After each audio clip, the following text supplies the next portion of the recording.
Knock. Bonsoir Jennifer. Bonsoir David, bonsoir à tous. Alors, quelques affirmations et vous nous dites si c'est vrai ou si c'est faux. Je le disais, cette fois c'est sûr, le passeport vaccinal européen va bien voir le jour. C'est vrai ou c'est faux? Vrai. La Commission européenne le présentera dans 2 semaines, le 17 mars, et il sera numérique avec un QR code.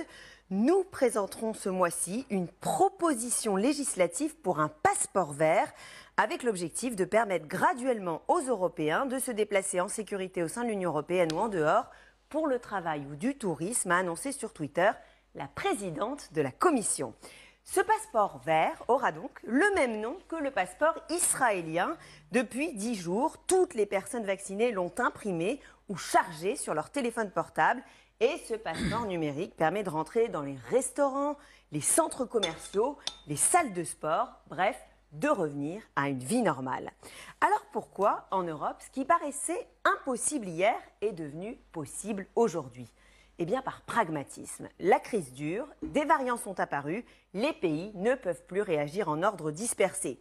On sait que la Grèce était le grand promoteur de ce projet, comme les pays du Sud, les pays nordiques, le Danemark, l'Autriche, qui étaient très favorables à ce passeport vert pour sauver le tourisme. D'autres, comme l'Allemagne, étaient plus réticents. Maintenant, il y a consensus. Daher braucht es einen grünen Pass für jeden, der entweder geimpft ist. Politische Vorgabe ist, dass man das in den nächsten Monaten erreicht. Ich habe ja von 3 Monaten gesprochen. Und deshalb glaube ich, dass auch alle Mitgliedstaaten der Europäischen Union daran arbeiten. Mais pour être clair, à ce stade, ça ne concerne que les vols, que les voyages en avion. C'est vrai ou c'est faux? Faux. Ça concernera à minima tous les passages de frontières, que ce soit en avion, en train, en bateau, en voiture ou même à pied. Ensuite, chaque pays membre décidera. Plusieurs d'entre eux ont déjà signifié qu'ils comptaient étendre son utilisation à tout le reste. Ce sera donc peut-être ce passeport qui permettra aux touristes allemands en voyage en Grèce d'aller à la plage ou au restaurant. Chaque pays fera ses choix. Ouais, c'est vrai qu'on voit mal à partir du moment où la logique est adoptée, on voit mal que ça ne s'étende pas à tous les secteurs de la vie d'avant, entre guillemets. Troisième affirmation, ce passeport sanitaire ne sera utile que pour les personnes vaccinées. C'est vrai ou c'est faux? Faux, ce passeport tiendra aussi compte des tests PCR négatifs et mentionnera le fait qu'une personne ait déjà été malade et dispose d'anticorps contre la maladie. Pas question donc de limiter ce passeport à la seule condition d'être vacciné. Sinon, ça aurait signifié que la vaccination était obligatoire. Et ça, la France n'en veut pas.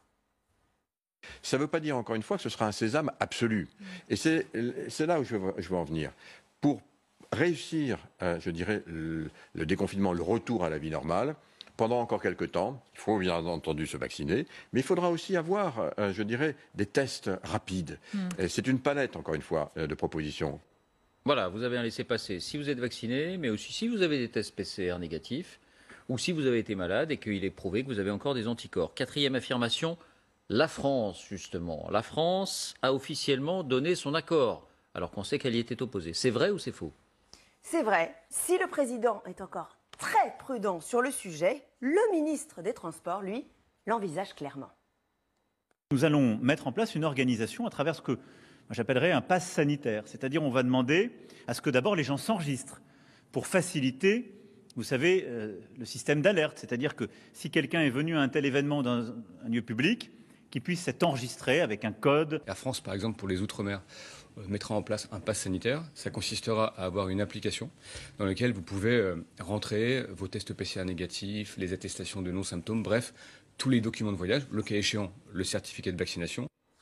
Donc poussons jusqu'au bout. Dernière affirmation de Jennifer. Ce passeport sera donc utilisé en France pour aller au restaurant, au cinéma, voir un concert. Vrai ou faux? Alors là, c'est vrai et faux. D'ailleurs, Matignon le dit et le répète, à court terme c'est faux, ce passeport est prématuré. Il peut y avoir des pays qui souhaiteront l'imposer, on n'y peut rien, mais il n'est pas concevable que nous l'imposions aux Français avant que la vaccination ne soit totalement accessible. Ce n'est donc pas encore le moment. Mais au printemps, quand la vaccination s'intensifiera, le dossier sera clairement sur la table. Le secrétaire d'État au numérique, Cédric O, travaille déjà sur un projet de QR code pour rentrer dans les restaurants. Ce code contiendrait les données des clients pour retracer les chaînes de contamination et pourquoi pas ensuite les tests PCR et certificats de vaccination.